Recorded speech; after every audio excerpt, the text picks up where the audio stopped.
1700 ವರ್ಷಗಳ ಹಿಂದೆನೆ ನಮ್ಮ ಪೂರ್ವಜರು ಈ ತರ ಒಂದು ಅದ್ಭುತವಾದ ಸ್ವರ್ಗ ಮಂಟಪನ ನಿರ್ಮಾಣ ಮಾಡಿದ್ರು ಅಂತ ಹೇಳಿದ್ರೆ ನಂಬ್ತೀರಾ? ನಂಬಲೇಬೇಕು. ನಮಸ್ಕಾರ ಕರ್ನಾಟಕ, ನಾನು ನಿಮ್ಮ ಡೆಕ್ಕನ್ ಬಾಯ್. ಬಿಜಾಪುರದಿಂದ 145 ಕಿಲೋಮೀಟರ್ ಮತ್ತು ಬೆಳಗಾವಿಯಿಂದ 100 ಕಿಲೋಮೀಟರ್ ದೂರದಲ್ಲಿದೆ ಕಿದ್ರಾಪುರದ ಕೋಪೇಶ್ವರ ಟೆಂಪಲ್. ಈ ದೇವಾಲಯವನ್ನ 7ನೇ ಶತಮಾನದಲ್ಲಿ ಬಾದಾಮಿ ಚಾಲುಕ್ಯರು ನಿರ್ಮಾಣ ಮಾಡಿದ್ದು, ಅನಂತರ ಕಲ್ಯಾಣಿ ಚಾಲುಕ್ಯರು ಶಿಲಾಹಾರ ವಂಶದವರು ದೇವಗಿರಿಯ ಯಾದವಾಸ್ ಫರ್ದರ್ ಜೀರ್ಣೋದ್ಧಾರ ಮಾಡಿದ್ದಾರೆ.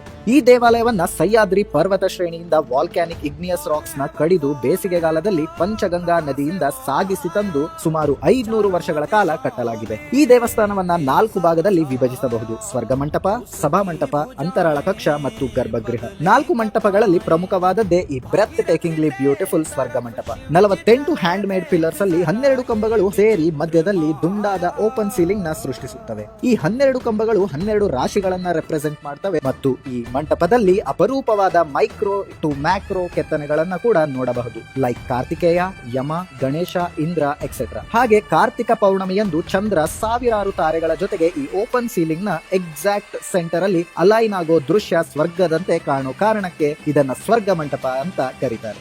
ಸ್ಥಳ ಪುರಾಣದ ಪ್ರಕಾರ ಪ್ರಜಾಪತಿ ದಕ್ಷನು ಮಹಾಯಜ್ಞ ಆಯೋಜಿಸಿ ಶಿವ ಮತ್ತು ಸತಿಯನ್ನು ಹೊರತುಪಡಿಸಿ ಸಕಲ ದೇವಾನುದೇವತೆಗಳನ್ನ ಆಮಂತ್ರಿಸುತ್ತಾನೆ.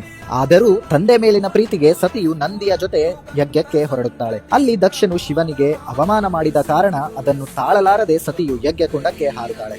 ಇದರಿಂದ ಕ್ರೋಧಿತನಾದ ಶಿವನು ವೀರಭದ್ರನನ್ನು ಕಳುಹಿಸಿ ದಕ್ಷನ ತಲೆ ಕಡಿಯುತ್ತಾನೆ. ಆದರೂ ಕೂಡ ಶಿವನ ಕ್ರೋಧ ಕಡಿಮೆ ಆಗದೆ ಜಗತ್ತು ನಾಶವಾಗುತ್ತಿದ್ದಾಗ ಜಗತ್ತನ್ನ ರಕ್ಷಿಸಲು ನಾರಾಯಣನು ಶಿವನನ್ನ ಇದೇ ಸ್ಥಳಕ್ಕೆ ಕರೆದುಕೊಂಡು ಬಂದು ಕೋಪವನ್ನ ಶಮನ ಮಾಡುತ್ತಾನೆ. ಅದೇ ಕಾರಣಕ್ಕೆ ಇಲ್ಲಿ ಶಿವನಿಗೆ ಕೋಪೇಶ್ವರ ಮತ್ತು ವಿಷ್ಣುಗೆ ಧೋಪೇಶ್ವರ ಅಂತ ಕರೀತಾರೆ.